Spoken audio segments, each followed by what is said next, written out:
you know what rape feels like? Do you know what it feels like to have our howls silenced by a fist? What it feels like when you are rushed into, pressed down on, and opened by a knife? A blade so thick, so strong, so brilliant that your insides no longer exist.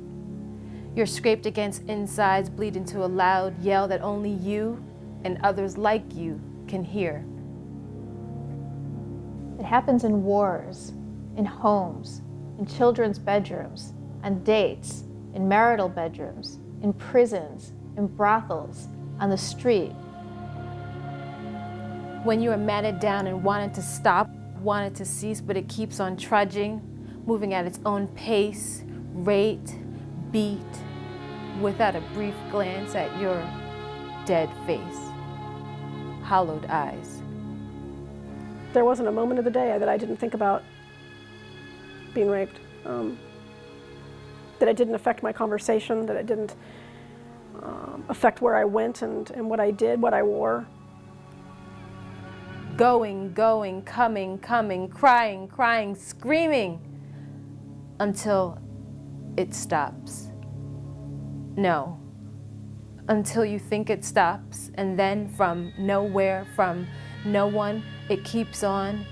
He continues to destroy your petals with his... You don't even want to say it. Look at how long it takes to recover from rape, and look at the consequences of one act of rape, because all the women I know who have been violated have spent most of their lives recovering or surviving from that one act. Name it, remember it, live with it, within it, own it, because it was never yours to own.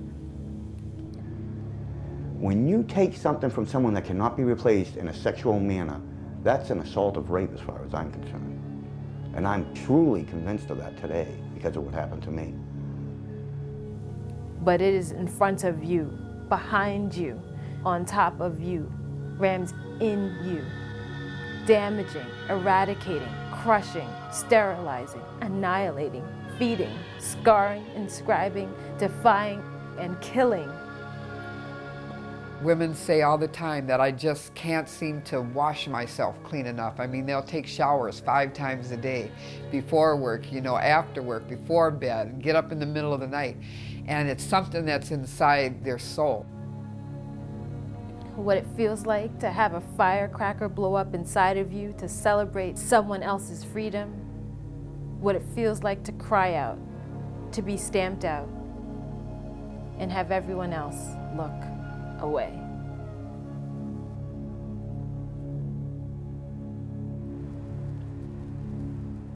Having gone to Bosnia or the former Yugoslavia during the war, I couldn't believe there was such a thing as a rape camp in the middle of Europe. Just to see how many women had suffered from ethnic cleansing and systematic raping was terrifying, and it really altered my whole vision of the world. It seems to be rape is the central, both act and metaphor of violence against women.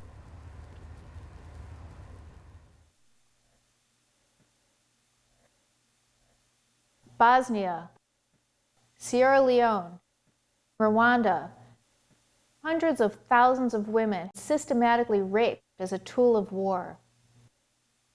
We therefore find you guilty under count 33. The international community is finally recognizing that rape is a crime of genocide, a crime against humanity, a crime that controls, dominates, degrades, and psychologically kills whenever it happens. But many people think of human rights violations as things that happen far away in other countries to other people, and they don't recognize the human rights violations that happen in their own countries. I turned around to grab my bag out of my car, and next thing I knew, there was a man there. He had his hand over my mouth, and he put a gun to my side. I remember he kept repeating this in sort of various forms, but that he was going to blow my head off. And so he got in the car, and back in my car, and pulled me on top of him. I remember hearing him undo his buckle, this belt buckle. And I remember smelling soap.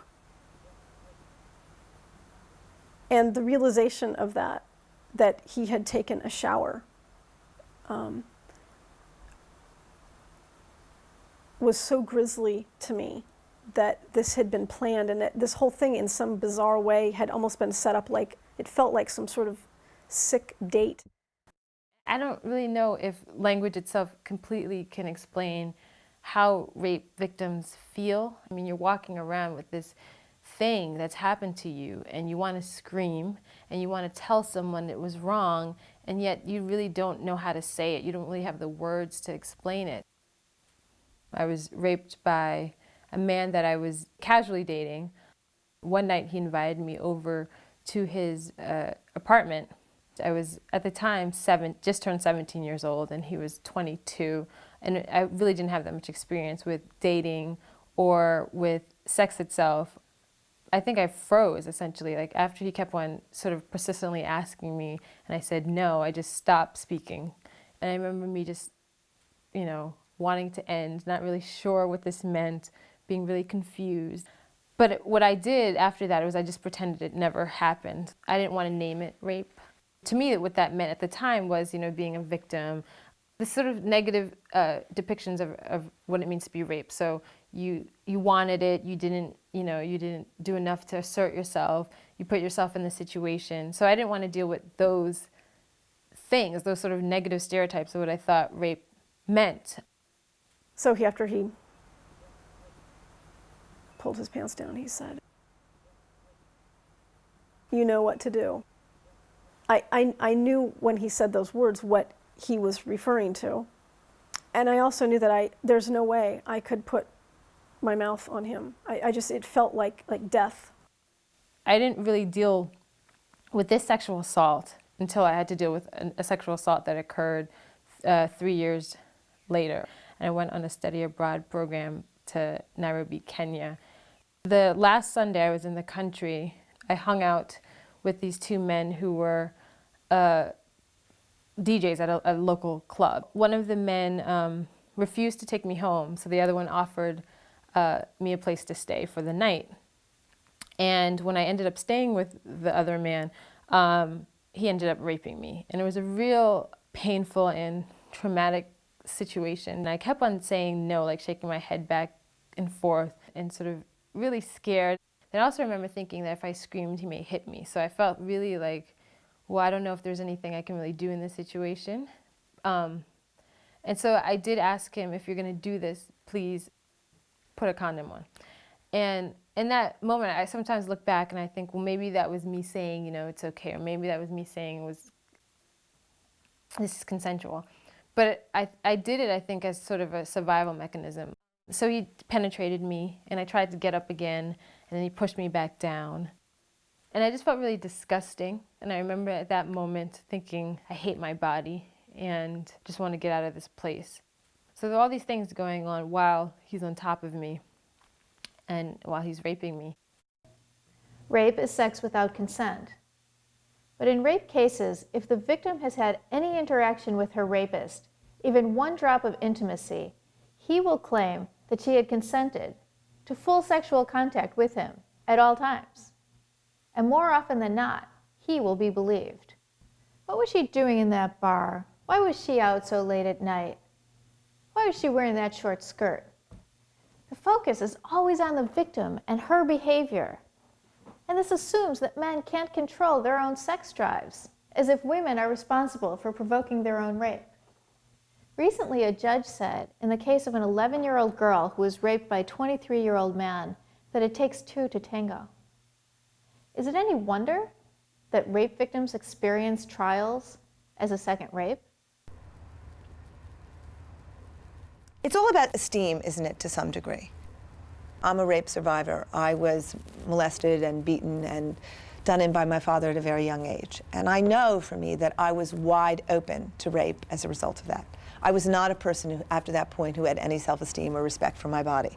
I know I was laying waste to anybody's desire to do whatever they wanted to me, because my body had already been taken. I know for all the years that I was out there and being vulnerable, there was a part of me that could not find my voice to say, you can't do this to me. I didn't have that voice. It had been taken away from me early on. So I can remember incidents where men would literally be attacking me, and the next morning I would have breakfast with them because I didn't have self-esteem to say that was a wrong thing to do.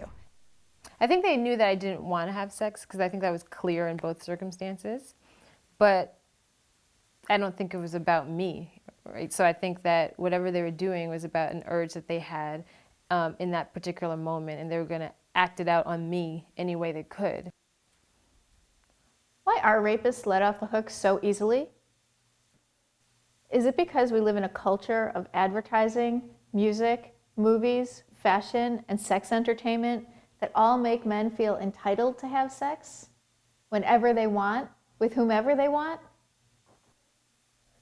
If a man spends money on a date, does that mean he's entitled to sex? I was recently reading an interview with a rapist, and he said, well, I paid for dinner. Of course, I expected some action. This all occurs in a society that is heavily constructed around rape, a rape culture, in which we are surrounded by media images that normalize rape and look more and more like what we see in pornography. Images of weak, vacant women in positions of vulnerability, often pain. And we're supposed to desire to look like these images, in order, of course, to be desirable to men, which is our purpose on earth. I don't think I met anyone in America who liked their body. They've become these things that are literally, they're things that we create, redo, transform, mutilate, fix, because they're not even our bodies anymore. You know, they're just another thing that's been developed in consumer reality. If you love your body, you're revolutionary in America. If you just go, I love it. I love everything about it, whatever it is, I just love it. Get up every day, I love it. Because that is a way of not participating, whatever you feel. And look, there's nobody in this culture who really loves their body because you have been trained from the time you were born to hate your body.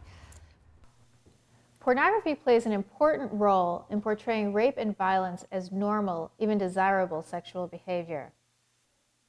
Studies show that rapists use pornography as instruction manuals.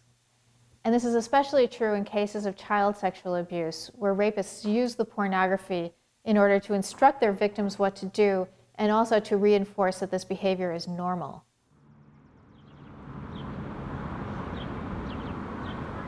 I was about 8 years old, and I used to go over an aunt's house, aunt and uncle's house. My aunt was really a really beautiful person. I loved her very much. But my aunt's husband was an alcoholic. When I was about 8, I started remembering him waking me up while I was sleeping. And first it started off just touching me. He used to tell me that this was normal, it happened to every kid. This was a part of growing up. He started performing oral sex on me, and I didn't even know what was going on. I had no clue. I had no clue. But I know I didn't like what was going on. But I was scared to death to say anything to anybody. Then when I told my parents and they didn't believe me, a lot of pain inside, a lot of suffering. My parents didn't believe me, my aunt didn't believe me, my family didn't believe me, my brothers and sisters. So I started thinking, maybe I am sick, maybe it is me. Maybe there's something wrong. Did I make all this up? I didn't make any of this up. I wasn't sick. He raped me, he raped my sister, and he raped my nephews. And God only knows how many others that didn't come forward because they're embarrassed. I went into a shell. I couldn't, how do you concentrate at school when you got this on your mind? What's going on with my body? Why is this guy touching me? You know, why is God letting this happen to me? I take this little thing here, and it's a little round circle, okay? And that little round circle is my world, okay? I'm not going to come out of that circle and hurt you or anybody else. But there's one other thing I made up in my little mind is no one else is coming back into that circle and hurting me or mine. If you come into my circle, I'm going to come out of mine and I'm going to take everything from you. I'm going to take your breath, your life, everything. I started carrying a gun. The first person I put a gun to was my uncle that was raping me. I told him, you ever touch anybody else in this family, I'll kill you. I'd rob places, I'd do armed robberies. I did a lot of bad things. By the time I was 15, I was a full-blown addict. In that process, I've done about 8 years in prisons, institutions. My whole record's violence. I thought it was okay to bring pain upon people, because that's how I thought it worked, because it happened to me.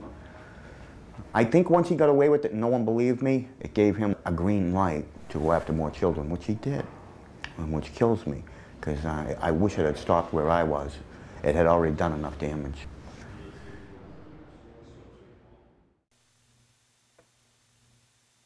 "75% of women who go into prostitution enter it between the ages of 14 and 17, and they're usually running away from an abusive situation at home, often including sexual abuse of them as children, abuse of them by their uncles, by their brothers, by their fathers."